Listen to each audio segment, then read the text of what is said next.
Welcome to my channel স্মৃতির রান্নাবান্না। আমার আজকের রেসিপি চিংড়ি মাছের মালাইকারি। চিংড়ি মাছের মালাইকারি বানানোর জন্য আমি এখানে নিয়ে নিয়েছি চিংড়ি মাছ। এর মধ্যে দিয়ে দিচ্ছি কিছুটা পরিমাণ লবণ, দিয়ে দিচ্ছি কিছুটা পরিমাণ হলুদ গুঁড়ো, এবার দিয়ে দিচ্ছি কিছুটা পরিমাণে সর্ষের তেল। সমস্ত উপকরণগুলি দিয়ে আমি খুব ভালোভাবে মাছের সঙ্গে মাখিয়ে নিয়ে 15 থেকে 20 মিনিটের জন্য মাছগুলিকে ম্যারিনেট করে রেখে দেবো। এবার আমি একটি মিক্সিং জার নিয়ে নিয়েছি। এবার এতে মশলার পেস্ট রেডি করে নেব। তার জন্য নিয়ে নিয়েছি আমি আগে থেকে ভিজিয়ে রাখা 1 চামচ পরিমাণ সাদা সর্ষে, 1 চামচ পরিমাণ কালো সর্ষে এবং 1 চামচ পরিমাণ পোস্ত, আর তার সঙ্গে দিয়ে দিচ্ছি গোটা কয়েক কাঁচা লঙ্কা। এবার সামান্য কিছুটা পরিমাণ জল দিয়ে আমি একটা পেস্ট রেডি করে নেব। দেখো এখানে আমার মশলার পেস্টটি খুব ভালোভাবে রেডি হয়ে গেছে। দেখো অন্যদিকে আমি একটি পাত্র নিয়ে নিয়েছি। এবার এর মধ্যে আমি দিয়ে দিচ্ছি আগে থেকে বেটে রাখা নারকেল থেকে বের করে নেওয়া দুধ। আমি এখানে শুধু নারকেলের দুধটাই ব্যবহার করেছি। তোমরা চাইলে সম্পূর্ণ নারকেল বাটাটি ব্যবহার করতে পারো, তবে আমি এখানে শুধুমাত্র দুধটি নিয়ে নিয়েছি।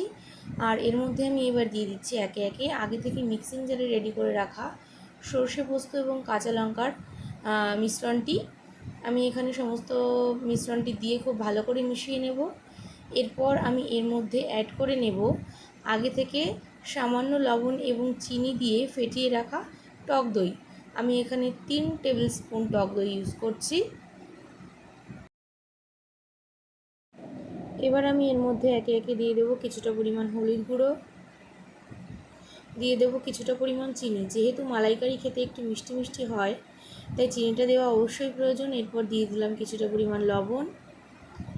এবার মিশ্রণগুলি আমি খুব ভালো করে একসঙ্গে ফেটিয়ে নেব। ভালো করে মিশিয়ে নেওয়া হয়ে গেলে আমি এবার এর মধ্যে দিয়ে দেব আগে থেকে ম্যারিনেট করে রাখা চিংড়ি মাছগুলি। এবার চিংড়ি মাছগুলিকে এই মিশ্রণের সঙ্গে খুব ভালো করে মিশিয়ে নেব। ভালো করে মিশিয়ে নেওয়া হয়ে গেলে আমি এর মধ্যে দিয়ে দেব কিছুটা পরিমাণ কাঁচা সর্ষের তেল। দিয়ে দিচ্ছি কিছুটা পরিমাণ সরিষার তেল। এবার আমি এরপরে দিয়ে দেব গোটা কয়েক কাঁচা লঙ্কা। সমস্ত মিশ্রণগুলি দিয়ে আরও 15 মিনিটের জন্য আমি ঢাকা চাপা দিয়ে ম্যারিনেট করতে রেখে দেব। 15 মিনিট হয়ে গেছে, আমি এবার ঢাকনাটি তুলে নিচ্ছি। অন্যদিকে দেখো আমি একটি কড়াই গরম বসিয়ে নিয়েছি। এবার কড়াই গরম হয়ে গেলে আমি এর মধ্যে আগে থেকে ম্যারিনেট করে রাখা চিংড়ি মাছগুলি দিয়ে দিচ্ছি, আর তার সঙ্গে দিয়ে দেব কিছুটা মশলার বাটি ধোয়া জল। এবার আমি এখানে মশলার বাটি ধোয়া জল অ্যাড করে নিচ্ছি।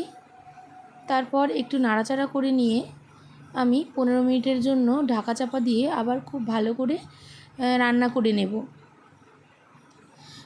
দেখো এবার আমি 15 মিনিটের পর ঢাকনা খুলে নিচ্ছি। আর বলে রাখি, আমি মাঝখানে ঢাকনা খুলে 2 থেকে 3 বার খুব ভালো করে নাড়াচাড়া দিয়ে নিয়েছিলাম, যাতে তলা থেকেই ধরে না যায় মাছগুলো। তো এখানে আমার রান্নাটি রেডি হয়ে গেছে। মাছগুলো খুব ভালোভাবে সিদ্ধ হয়েছে। আর এবার আমি এর মধ্যে কিছুটা পরিমাণ কাঁচা সর্ষের তেল অ্যাড করে দিচ্ছি। আর সঙ্গে আমি গ্যাসের ফ্লেমটা বন্ধ করে দিচ্ছি। গ্যাসের ফ্লেম বন্ধ করে দিয়ে সর্ষের তেল মিশিয়ে নিয়ে আমি আরও 5 মিনিটের জন্য ঢাকা চাপা দিয়ে রেখে দেব। এরপর 5 মিনিট পর ঢাকনা খুলে নিলেই রেডি হয়ে যাবে আমার চিংড়ি মাছের মালাইকারি। দেখো আমি ঢাকনা খুলে নিয়েছি আর আমার রান্নাটি খুব ভালোভাবে হয়ে গেছে। আশা করি তোমাদের ভিডিওটি ভালো লেগেছে। ভিডিওটি ভালো লাগলে চ্যানেলটিকে সাবস্ক্রাইব করে দিও, ভিডিওটি শেয়ার করে দিও এবং একটি লাইক করে দিয়ে পাশে থেকো। দেখা হচ্ছে পরের অন্য কোনো ভিডিওতে।